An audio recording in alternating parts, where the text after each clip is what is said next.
تبارك الذي إن شاء جعل خيرا من ذلك جنات تجري من تحتها الأنهار ويجعل لك قصورا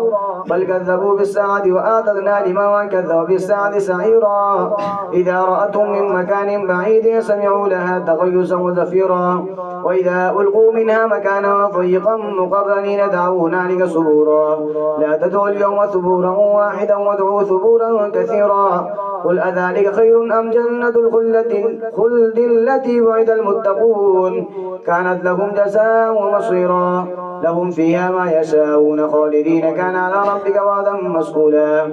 ويوم يحشرهم وما يعبدون من دون الله فيقول أنتم أضللتم عبادي هؤلاء أم ضلوا السبيل قالوا سبحانك ما كان ينبغي لنا أن نتخذ من دونك من أولياء ولكن متعتهم وآباءهم حتى نسوا الذكر وكانوا قوما بورا فقد كذبوكم بما تقولون فما تستطيعون صرفا ولا نصرا ومن يظلم منكم نذقه عذابا كبيرا وما أرسلنا قبلك من المرسلين إلا إنهم ليأكلون الطعام ويمشون في الأسواق وجعلنا بعضكم لبعض فتنة أتصبرون وكان ربك بصيرا.